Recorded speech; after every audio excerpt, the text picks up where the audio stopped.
우리가 땀 흘려 일하고 성실하게 납부한 세금으로 지어진 아주 번듯한 건물이 하나 있습니다. 하지만 이곳의 문턱을 넘으려면 누군가는 50만 원이라는 거액을 내놓아야 합니다. 현재 대한민국 전국에는 이런 시설이 약 7만 개나 존재하며 매년 수천억 원의 막대한 국가 예산이 이 공간들을 유지하기 위해 소리 없이 투입되고 있습니다. 법적으로 따져보면 대한민국 국민 누구나 무료로 이용할 수 있는 개방된 공간이어야 마땅하지만 오늘날 우리가 마주한 차가운 현실은 법전의 기록과는 전혀 딴판입니다. 우리 사회의 노인복지를 책임지는 가장 기초적인 단위이자 공공시설인 경로당. 하지만 그 내밀한 속사정을 들여다보면 공공성 대신 폐쇄적인 탐욕의 그림자가 짙게 깔려 있습니다. 여기 평생을 성실하게 일하다가 작년에 막 은퇴를 선언한 68살의 한 어르신이 계십니다. 퇴직 후 찾아온 고요함 속에서 그는 지독한 외로움과 싸워야 했습니다. 길게만 느껴지는 하루를 달래줄 말동무를 찾기 위해 그는 큰 용기를 내어 동네 어르신들이 모여 있다는 가까운 경로당의 문을 조심스럽게 두드리기로 결심했습니다. 인사를 건네며 들어선 그를 맞이한 것은 따뜻한 환대가 아니라 차갑게 문을 열고 나온 누군가의 날 선 목소리였습니다. 여긴 아무나 함부로 들어오는 곳이 아니야. 당황한 그에게 돌아온 대답은 더욱 황당했습니다. 여기에 끼고 싶으면 일단 가입비로 30만 원부터 내고 오게 라는 말과 함께 경로당의 육중한 철문은 굳게 닫혔습니다. 지방자치단체가 시민의 세금으로 짓고 운영비까지 꼬박꼬박 대주는 공공시설에서 도대체 왜 이런 상식 밖의 일이 당연하다는 듯이 벌어지고 있는 것일까요? 도서관이나 주민센터처럼 모든 시민에게 평등하게 열려 있어야 할 공간이 언제부터인가 특정 소수의 권력과 이권을 위한 사유지처럼 변질되어 운영되기 시작한 것입니다. 현행 노인복지법 제36조에 따르면 65세 이상의 어르신이라면 누구나 차별 없이 무료로 경로당을 이용할 수 있도록 국가가 그 권리를 분명하게 보장하고 있습니다. 하지만 현장의 실상은 법보다 주먹이 가깝다는 말처럼 입회비 혹은 가입비라는 명목으로 적게는 5만 원에서 많게는 50만 원이 넘는 뒷돈을 공공연하게 요구합니다. 현재 기초연금이 월 최대 35만 원 내외인 점을 감안할 때 소득이 적은 어르신들에게 이 돈은 한 달 생활비 전체를 포기해야만 입장권을 얻을 수 있는 셈입니다. 심지어 어떤 지역의 경로당은 조상 3대가 해당 지역에 거주한 사람만 회원으로 받아준다는 황당한 순혈주의 규정을 만들어 인근 주민 80명의 가입을 거절했습니다. 결국 참다 못한 주민들이 국민권익위원회에 민원을 제기했고 위원회는 이러한 제안이 명백한 노인복지법 위반이라고 판단하며 정부 지원금을 즉각 중단하라고 강력히 권고했습니다. 법적 근거가 전혀 없는 이 돈을 왜 그들은 그토록 필사적으로 챙기려 할까요? 대부분의 경로당은 자체적으로 회장을 선출하고 그들만의 규칙을 만들어 폐쇄적으로 운영됩니다. 지자체의 관리 감독이 느슨한 틈을 타서 기존 회원들이 기득권을 유지하기 위해 입회비라는 악습을 관리라는 이름으로 고착화시켜 사실상의 진입장벽을 세운 것입니다. 돈을 낸다고 해서 갈등이 끝나는 것도 아닙니다. 기존 회원들은 새로운 사람이 들어오면 자신들이 누리던 혜택이 줄어들까봐 온갖 이유를 대며 가입을 조직적으로 방해합니다. 국민의 세금으로 세워진 공공의 자산이 특정 집단의 전유물로 전락한 이 기괴한 현상은 결국 우리 사회 노인 복지 시스템의 근간을 뿌리째 흔드는 몰락의 시작점입니다. 모두가 함께 누려야 할 공공재가 사유화되었을 때 발생하는 비극, 그 탐욕과 폐쇄성이 만들어낸 경로당의 자멸 구조를 이제부터 본격적으로 하나씩 파헤쳐 보도록 하겠습니다. 이렇게 문을 굳건히 걸어 잠근 경로당들의 내부 사정은 어떨까요?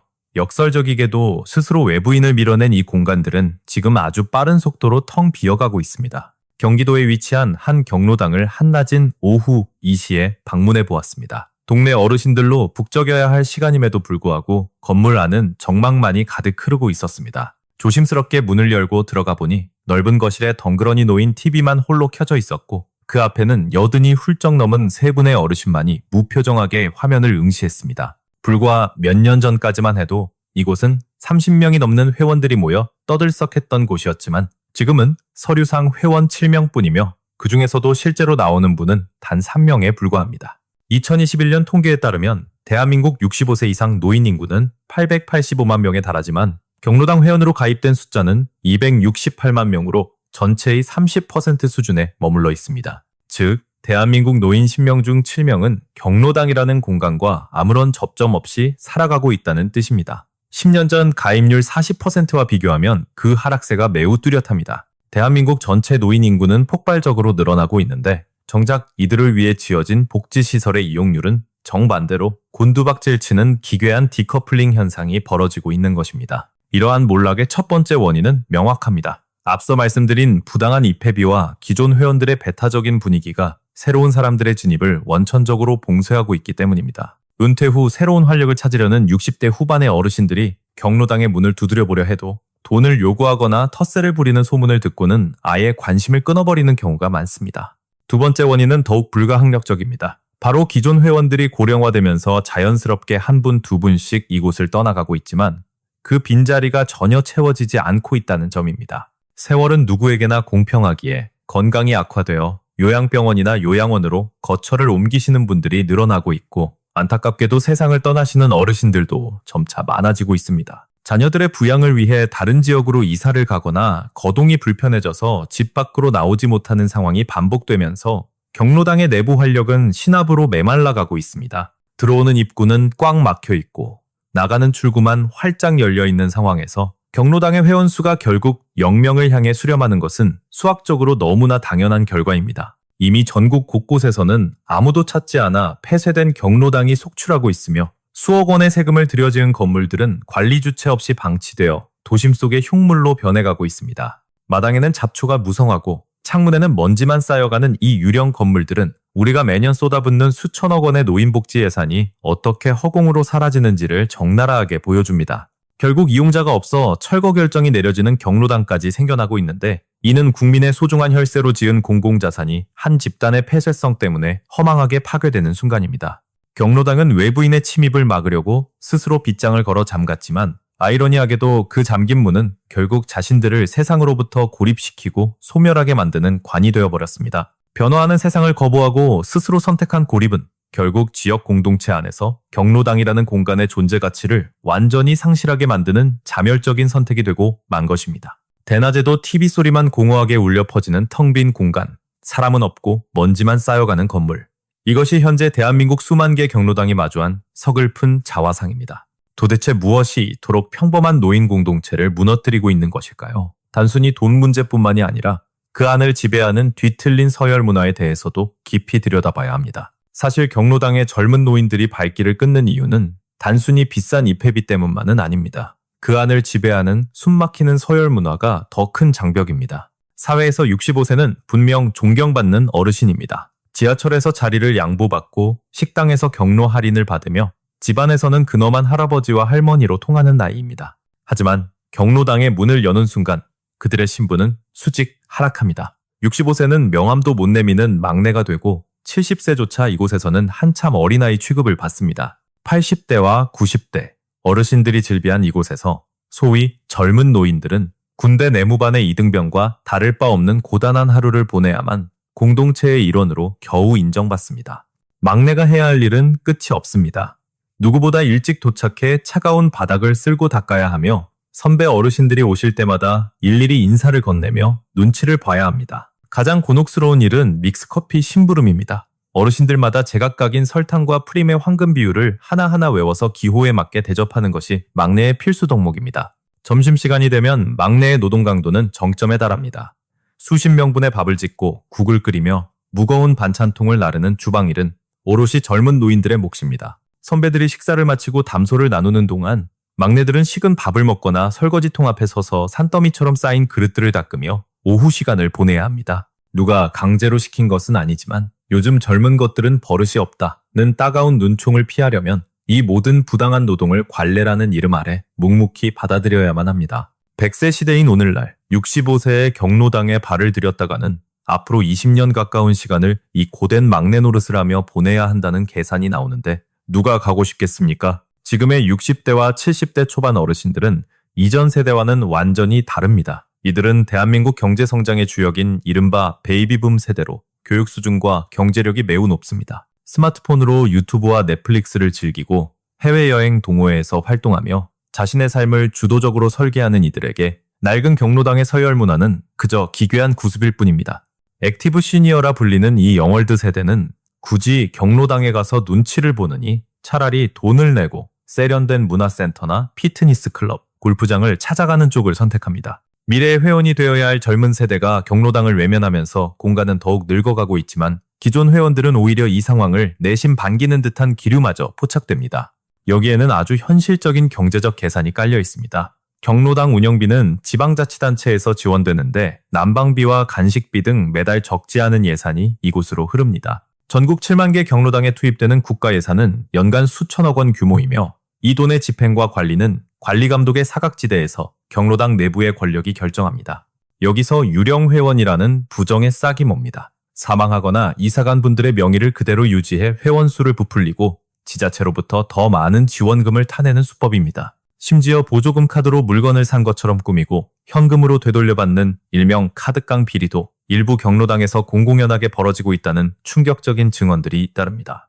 기존 회원들이 새 회원을 필사적으로 막는 진짜 이유는 바로 나눠먹기 때문입니다. 지자체나 기업에서 후원하는 쌀, 김치, 명절 선물을 1N로 나누는 구조입니다. 회원이 10명일 때와 20명일 때 내가 가져갈 쌀의 양은 정확히 절반으로 줄어듭니다. 기초연금으로 생계를 잇는 어르신들에게 이 한 줌의 쌀은 생존과 직결된 이권입니다. 이처럼 심각한 세금 낭비와 비인권적인 관행이 수십 년간 이어져 왔음에도 불구하고 왜 우리 사회의 감시 시스템은 이토록 무기력하게 작동하지 않는 것일까요?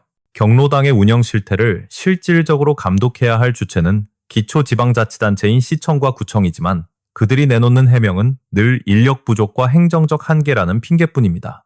공무원들은 현장에 나가 직접 어르신들의 목소리를 듣기보다 경로당 회장이 작성해 제출한 서류상의 장부와 영수증이 정해진 형식에 맞는지만을 형식적으로 확인합니다. 앞서 말씀드렸듯 서류는 얼마든지 조작이 가능하며 장부가 겉보기에 깔끔하기만 하면 지자체는 수천억 원의 지원금을 아무런 의심 없이 매달 기계적으로 송금하고 있습니다. 하지만 더 깊은 속내를 들여다보면 단순히 행정력의 부재를 넘어선 우리 정치 지형의 고질적인 병폐인 선거 논리와 표 계산이 이 부패의 고리를 지탱하고 있습니다. 정치권에서 경로당은 이른바 확실한 표밭으로 분류됩니다. 한 곳당 수십 명의 유권자가 밀집되어 있고 어르신들의 투표 참여율은 전 세대를 통틀어 압도적으로 높기 때문입니다. 선거철만 되면 유력 정치인들이 가장 먼저 경로당을 찾아가 90도로 허리를 굽히고 어르신들의 손을 꼭 잡으며 선심성 공약을 남발하는 장면은 이제 익숙한 풍경입니다.